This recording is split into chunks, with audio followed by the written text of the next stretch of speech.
Alors bonjour, Monsieur Batila. Bonjour. Nous sommes ici pour parler de votre association politique.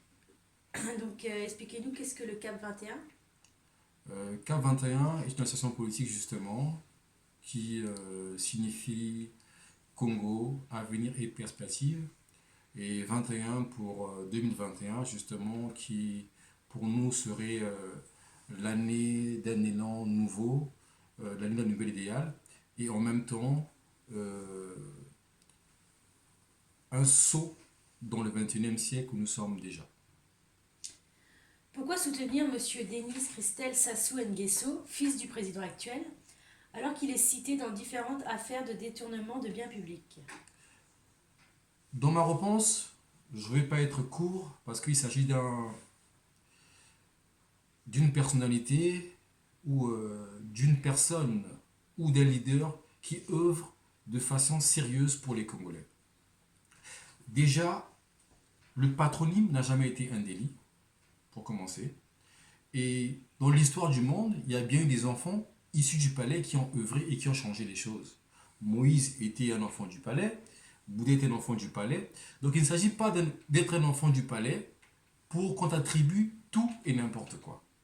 Donc aujourd'hui, au Congo-Brazzaville, c'est un des hommes, pour ne pas dire l'homme, qui impulse une vision sociale, une vision sereine et nouvelle de la politique.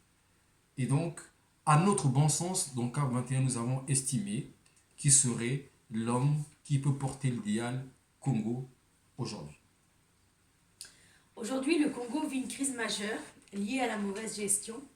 Et pourtant, vous, membres de la nouvelle génération, soutenez les mêmes. Il ne s'agit pas de soutenir les mêmes, madame. Euh, vous savez, c'est pas faire du nouveau avec du vieux. Nous sommes en politique. Nous avons besoin de l'expérience des anciens. Et nous disons, nous considérons que là où les anciens ont fauté, nous allons essayer d'amender. Vous savez, le monde n'est pas aussi parfait qu'il semble être dit. Le monde, tout le monde dans ce petit univers doit apporter, comme on dit, sa pierre à l'édifice. Donc, les anciens ont cette fauté, je le conçois, nous le reconnaissons, nous savons là où ils ont faussé, et nous allons amender. Mais il ne s'agit pas de venir faire un dégagisme. Non, parce que la preuve étant que dans tous les pays où il y a eu le dégagisme, on connaît le chaos qui vit aujourd'hui, par exemple dans le monde arabe. Peut-on encore croire à la démocratie au Congo alors que la plupart des gens ici pensent que les derniers candidats élus ont été victimes d'un coup monté? Déjà, nous croyons à la démocratie, nous sommes des démocrates, et nous sommes dans un pays de démocrates.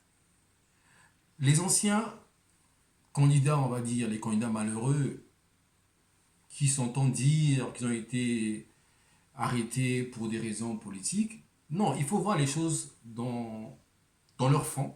Il y a eu une élection présidentielle, il y a eu un vainqueur. Maintenant, qu'on puisse contester, il y a des voix pour, mais aujourd'hui, la preuve est qu'il y a eu un candidat qui a gagné et qui est celui qui est en place.